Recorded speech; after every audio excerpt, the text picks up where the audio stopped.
शिव शंभू की कथा सुनाते हैं, पावन कथा सुनाते हैं।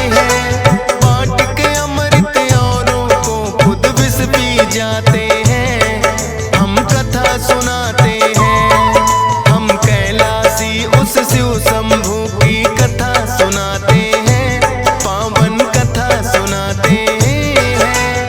बांट के अमृत औरों को खुद विष पी जाते हैं, हम कथा सुनाते हैं। हे भोले भंडारी तेरी महिमा है न्यारी, हे भोले भंडारी तेरी महिमा है न्यारी।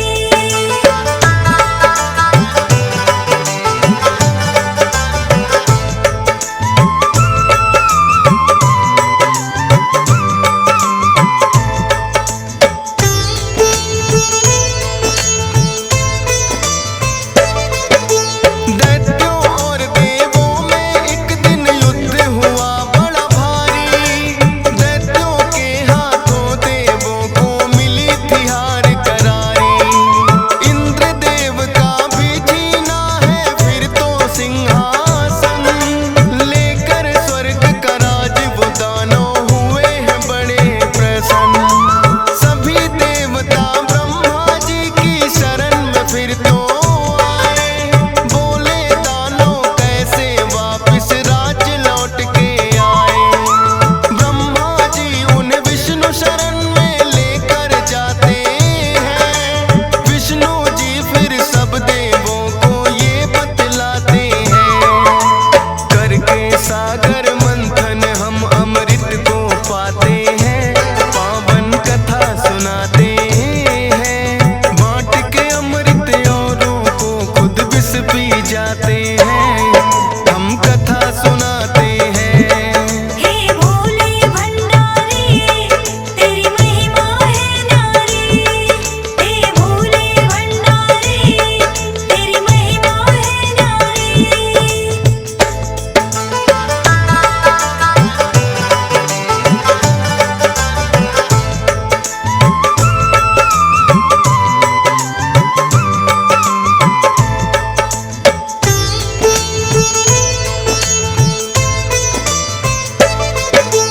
पर सागर मंथन के लिए दैत्यों को बुलाना होगा, मिलकर बांटेंगे अमृत उनको समझाना होगा। बोले ब्रह्मा जी विष्णु को आप करो ये काम, दैत्य राज बलि शायद आपकी बातें लेंगे मान। ब्रह्मा जी की सुनकर बातें विष्णु ने ठाना है, देवों को ये राज स्वर्ग का फिर से दिलवाना है। बलि के पास में फिर तो खुद विष्णु जी आए हैं, सागर मंथन के लिए सारे दैत्य मनाए हैं। चाह में अमृत की सागर मंथन करवाते हैं, पावन कथा सुनाते हैं। बांट के अमृत औरों को खुद विष पी जाते हैं, हम कथा सुनाते हैं। हे भोले भंडारी तेरी महिमा है न्यारी, हे भोले भंडारी तेरी महिमा है न्यारी।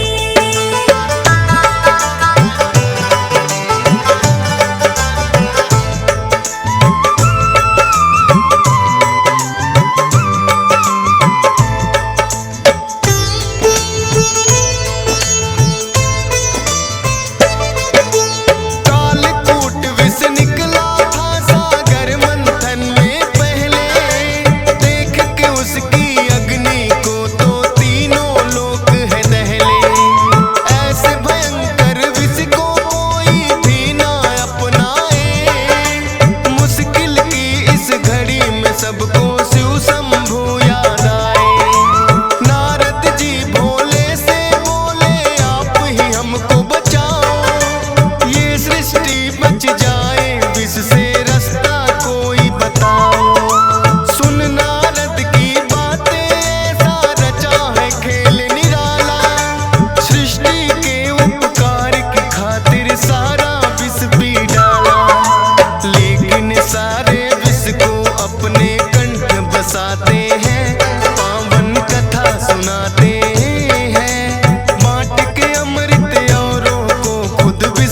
जाते हैं, हम कथा सुनाते हैं। हे भोले भंडारी तेरी महिमा है न्यारी।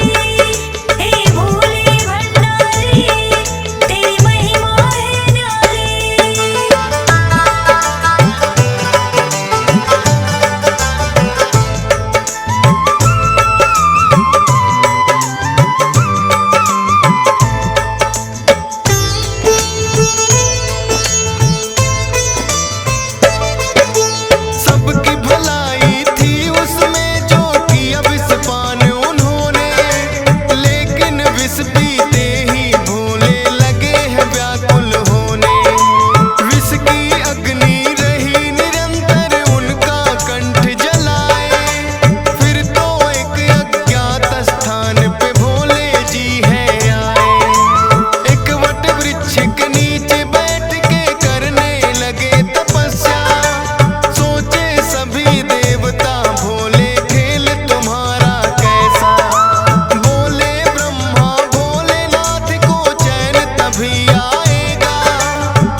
मंदिर में